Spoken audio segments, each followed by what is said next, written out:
निवडून येतच असतो.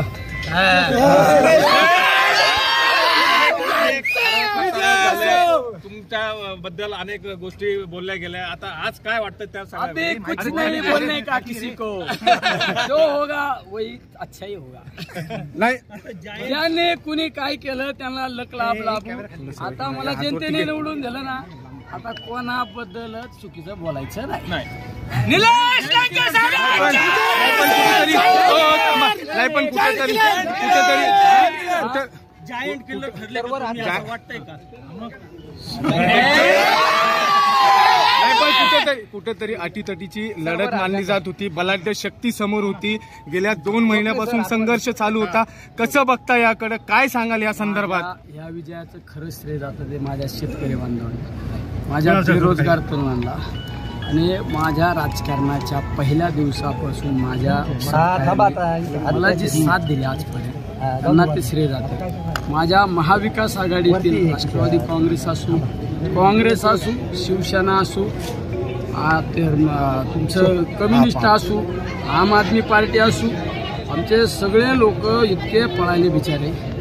आज त्यांच्यामुळे हा विजय झाला. तर निलेश लंके शून्य, निलेश लंके शुल्लक आहे. या सगळ्या लोकांमुळे आज मी निवडून आलो. आता पुढचा कुठेतरी दादागिरीची भाषा करण्याचा आरोप करण्यात आला आणि आज खासदार झाले. अजेंडा काय असणार आहे पुढे? लोक म्हणजे घाबरतात. काय सांगा? काय नाही करायचे. दादागिरी करणाऱ्यांना लक लाभ कोणाला काही म्हणायचं नाही. लोकांनी निवडून दिलं ना. आता लोकांना हात जोडून आहे ना आपलं काम करायचे. चुकल्या देने वालों का भी भला, न देने वालों का भी भला. राधाकृष्ण विखे पाटलांनी सांगितलं बाळासाहेब थोरात असतील, अमोल कोल्हे असतील यांनी तुम्हाला पाठिंबा दिलाय आणि कुठेतरी आता अस्तित्वाची विवेक कोल्हे असतील, आता अस्तित्वाची तुमचं अस्तित्व संपणार आहे यापुढे. खऱ्या अर्थाने मला राजकीय जीवनात माझ्या संघर्षात आदरणीय पवार साहेब त्यांनी खऱ्या अर्थाने साथ.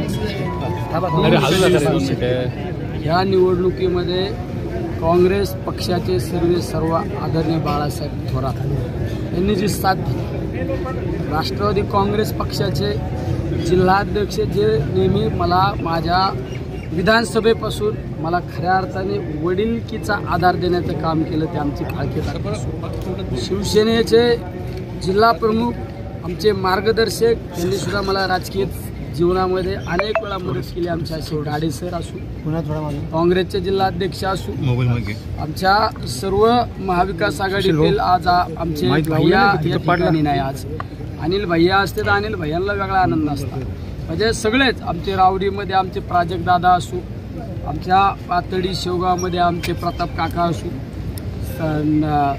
कर्जत जामखेडमध्ये आमचे रोहित दादा असू, श्रीगोंद्यामध्ये आमचे खऱ्या अर्थाने राहुल दादांवर इतका दबाव होता. राहुल दादा असू, बाबासाहेब असू, घनश्याम अण्णा असू, इकडं आमचे साजन भैया असू, नगर शहरामध्ये आमचे सगळेच आमचे दादा भाऊ कळमकर असू, आमचे बाळासाहेब बोरटे असू, संभा कदम असू, आमचे भगवानराव फुलसौंदर असू, काँग्रेसचे किरण काळे असू, आमचे युवकांचे आमचा विक्रम भैया खऱ्या अर्थाने विक्रम भैया असू, अभिषेकराव असू, म्हणजे सगळेच आमचे खऱ्या अर्थाने आमचे मुस्लिम समाजातील आमच्या सगळ्या संघटनातले लोक आपले मतभेद बाजूला ठेवून बिचाऱ्यांनी मला खऱ्या अर्थाने इतकी साथ दिली.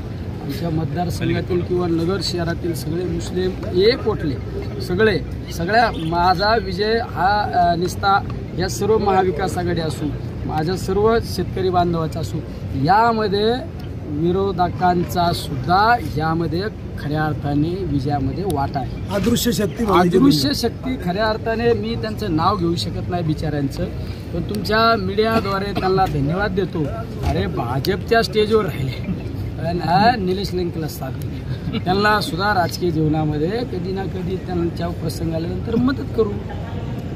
कुठेतरी महायुतीचे जे नेते राम शिंदे हे देखील आपले खास एकेकाळी मित्र होते, मात्र कुठेतरी कुछ नहीं बोलने का किसी के बारे में अच्छा ही होगा. विशेष करून हे समोर बसलेले आहेत ना हे मीडियावाले, कॅमेरेवाले कागदावाले रिपोर्टर आमचे ओके यांचा पण सिंहाचा वाटा है, ये हमारे घर के लोग है सब। पवार साहेबांना कधी भेटणार? पवार साहेब अरे पवार साहब तो हमारी जान है, कधी भेटणार? आज ही जाने वाले हैं हम।